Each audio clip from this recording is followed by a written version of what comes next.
Hi friends, welcome back to my channel, Love Your Vibe. It's me, Felicia Jean, and today we are going to talk about orgasms. Yay! Orgasms. They're so beautiful, right? The peak of sexual satisfaction, the tension and relaxation of all the muscles in the body. Orgasms are the epitome of what we all want, right? Everybody wants a really good, fantastic orgasm. So I have a story about a customer who came to me. It was one of my very first parties, and she came back to me in the private shopping room and she was crying. I'm like, why is she crying? I thought I did a good job. I thought this party was fun. What's going on? So she told me that she'd been married for 20 years. She had 4 kids and she had never had an orgasm. Not an orgasm with herself, not an orgasm with her partner. She had never experienced an orgasm. And my heart broke for her, but I do know, because I've taken some sexuality classes, that she was not alone, so I validated her. And I told her that she wasn't alone, and I told her that other women were experiencing this too, other men were experiencing this too, there are people who have never experienced an orgasm, so validating that she was not alone. A lot of people can actually have challenges achieving an orgasm, and so know that you are not alone if you are in this boat. The other thing that I did was I encouraged her to know her body. It's so important that you know what feels good for you, and it's so important that you explore and that you touch and tickle and know every inch of your body and know what could feel good for you, and then also have the confidence to communicate that with your partner. So that's what we're going to talk about today. We're going to talk about some different ways that you can stimulate the body, different ways that you can get to know your body, because most women actually orgasm the first time through self-stimulation. It's not from a partner figuring out what feels good for them, right? Most of the time women figure it out on their own, and then you're able to say, you know what would feel really good? I think you should try this with your partner. So know your mind, or know your body, know what feels good for you, and be open-minded. You don't know what feels good unless you try it, so don't be afraid to explore. It is so important that if you are in a relationship that you don't fake it. Make sure that if something doesn't feel good, that you can say, that doesn't feel so good. Maybe if we try this, right? And offer something else. And sometimes this can be a really awkward conversation, especially in the middle of it. And I get it. And sometimes you just want it to be over, right? So you fake it so it's done. But just be very cautious and very careful, because as you're faking it, you're sending them the signal that what they were doing felt good, right? So be careful of that communication that you're doing, whether it's verbal or nonverbal communication. All right, so communicating with your partner. You want to communicate with your partner before the play, after the play, and then during the play. And a couple of different ways you can do this. Before the play, you can say, you know what, I was doing some exploration and I found that this part of my body feels really good. Or do you think we could try that? So kind of setting it up for things that you can try. If you have a different toy or a different game or a different lubricant, getting that stuff ready and talking about it is going to build a level of excitement of, look what we're getting ready to try. During the play, you want to ask questions. So does this feel good for you? Would you like me to go faster? Would you like me to go slower? What else would you like to try? So during the play, just kind of checking in, and then make sure that you're vocalizing when something feels good.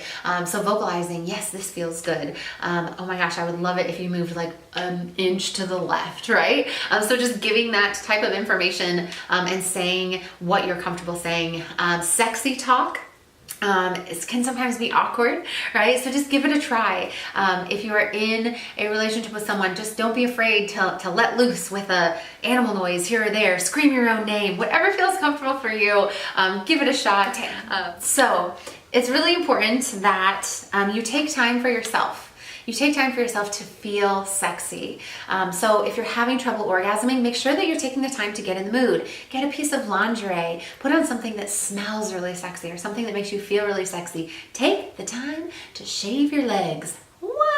I know. But sometimes just taking that time to love on yourself and make yourself feel sexy. It doesn't matter what it is. If it makes you feel good, if it makes you feel sexy, then it's going to get your brain in the zone. It's going to get you thinking those sexy thoughts.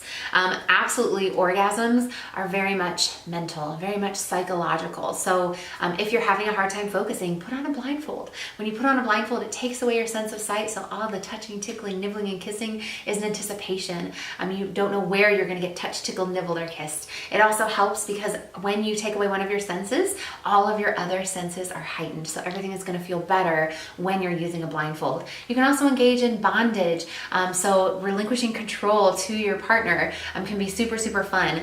Or tickle whips or floggers. So don't be afraid to try new things. Don't be afraid to try new things in the bedroom. You don't know what'll feel good unless you try it. Give it a shot. All right, so let's talk about different places on the body that you can touch, different places on the body that you can explore, and how you can explore them. So I have a whole list of some different things for you to try. Are you ready? Do you have your pen and paper? Let's go.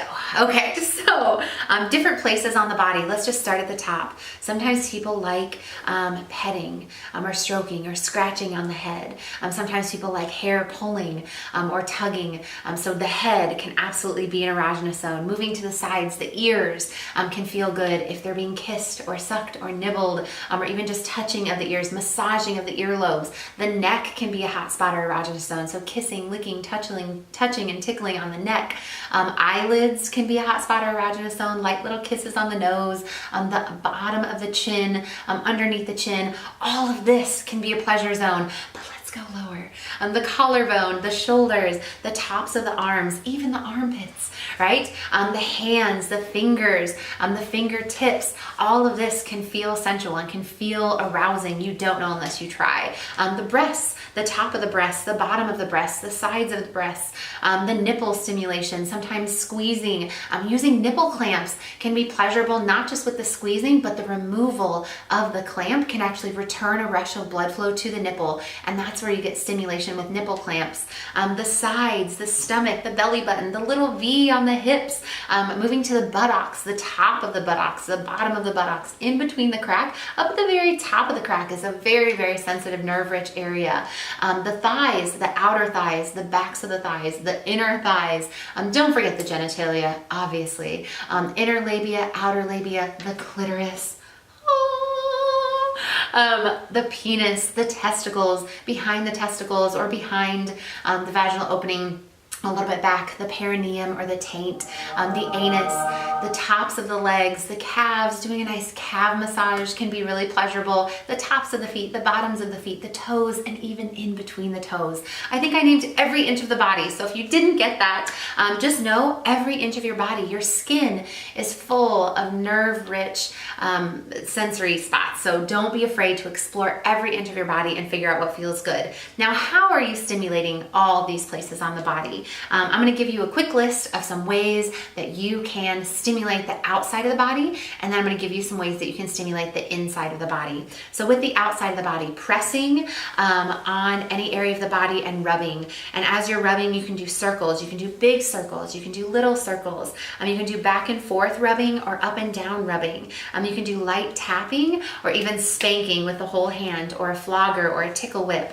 You can do light tickling or traipsing all over the body. You can do flicking, gentle flicking or harder flicking. Licking, using your tongue. You can use your tongue a couple of different ways. You can do long strokes and licks. You can do light little licks. You can make your tongue pointed and do direct type of touch. You can press with a flat tongue. So sometimes just pressing with a flat tongue on the clitoris or on the bottom of the penis can feel pleasurable. Massage, so actually giving a nice sensual massage or rubbing different parts of the body can increase blood flow and can be very arousing. Scratching, so light scratching or a little bit more aggressive scratching can be pleasurable.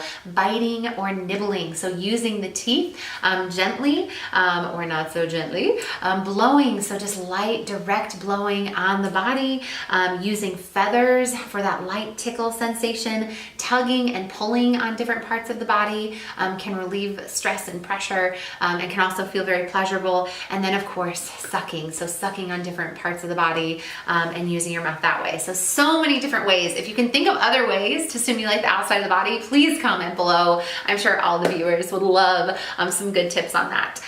Inside the body, there's so many different ways to stimulate the inside of the body. So vaginal, anal, and oral. So sometimes people like stimulation inside the mouth, or stimulation inside the vagina, or stimulation inside the anus. You don't know what feels good unless you try it. So thrusting, so actual penetration. This can be slow, this can be fast. Always make sure you use a good lubrication anytime you're inserting anything to decrease friction and increase sensitivity. There can be a shallow thrust, sometimes called just the tip, right? So just the tip stimulation can actually stimulate just that inside opening. The first 1 to 3 inches of your vagina is actually where most of your nerve endings are. So shallow thrusting can sometimes be just as pleasurable as deep thrusting. There can also be the come here kind of motion, which is really good for G-spot stimulation. And if you haven't watched the G-spot video, take a watch over there so that you know how to stimulate the G-spot. Rotating, so a rotation inside the vagina, inside the anus, inside the mouth. Rocking, so during penetration, instead of thrusting and moving in and out, just doing like a rocking stimulation while it's inside. So all of these are some really fun ways that you can stimulate outside the body, inside the body. In conclusion, love your body. Love your body. Figure out what feels good for you. Don't be afraid to communicate it with your partner. If you're having trouble with orgasm, make sure that you look within and take a look at mind, body, and your emotional health, right? There could be other reasons that you're not achieving an orgasm. And take the stress away from orgasm. Just simply figure out what feels good for your body. Don't even focus on the orgasm. Focus on the pleasure. Focus on what feels good for you. And an orgasm just might surprise you. Thank you so much for watching my channel today. Thank you so much for watching this video. I hope that you take the time to get out there and love your vibe today. Comment below if there's something else that you would like to see in upcoming videos. And I hope you have a beautiful day. Bye.